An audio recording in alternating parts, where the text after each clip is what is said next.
സഹോദരരെ, വിശുദ്ധ യോഹന്നാൻ ശ്ലീഹ എഴുതിയ ഒന്നാം ലേഖനം 2-ാം അധ്യായം 22 മുതൽ 25 വരെയുള്ള തിരുവചനങ്ങൾ. യേശുവാണ് ക്രിസ്തു എന്നത് നിഷേധിക്കുന്നവനല്ല അല്ലാതെ മറ്റാരാണ് കള്ളം പറയുന്നവൻ? പിതാവിനെയും പുത്രനെയും നിഷേധിക്കുന്നവൻ ആരോ അവനാണ് അന്ത്യക്രിസ്തു.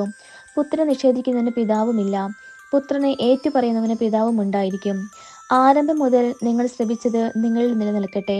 അത് നിങ്ങൾ നിലനിൽക്കുമെങ്കിൽ നിങ്ങൾ പുത്രനിലും പിതാവിലും നിലനിൽക്കും.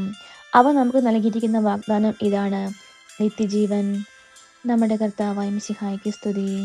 സഹോദരരെ, വിശുദ്ധ മത്തായി എഴുതിയ സുവിശേഷം 24-ാം അധ്യായം 7 മുതൽ 14 വരെയുള്ള തിരുവചനങ്ങൾ. ജനം ജനത്തിനെതിരായും രാജ്യം രാജ്യത്തിനെതിരായും ഉണർന്നെഴുന്നേൽക്കും. ക്ഷാമങ്ങളും ഭൂകമ്പങ്ങളും പല സ്ഥലങ്ങളിലും ഉണ്ടാകും. ഇതെല്ലാം ഏറ്റുനോവിന്റെ ആരംഭം മാത്രമാണ്. അവർ നിങ്ങളെ പീഡനത്തിന് ഏൽപ്പിച്ചു കൊടുക്കും. അവർ നിങ്ങളെ വധിക്കും.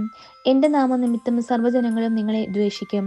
അനേകർ വിശ്വാസം ഉപേക്ഷിക്കുകയും പരസ്പരം ഒറ്റിക്കൊടുക്കുകയും ദ്വേഷിക്കുകയും ചെയ്യും. നിരവധി വ്യാജപ്രവാചകന്മാർ പ്രത്യക്ഷപ്പെട്ട് അനേകരെ വഴിതെറ്റിക്കും. അധമം വർദ്ധിക്കുന്നതിനാൽ പലരുടെയും സ്നേഹം തണുത്തുപോകും. എന്നാൽ അവസാനം വരെ സഹിച്ചു നിൽക്കുന്നവൻ രക്ഷിക്കപ്പെടും. എല്ലാ ജനതകളുടെയും സാക്ഷ്യത്തിനായി രാജ്യത്തിൻ്റെ ഈ സുവിശേഷം ലോകമെങ്ങും പ്രസംഗിക്കപ്പെടും. അതിനുശേഷം അന്ത്യം ആഗതമാകും. നമ്മുടെ കർത്താവായ മിശിഹായ്ക്ക് സ്തുതി.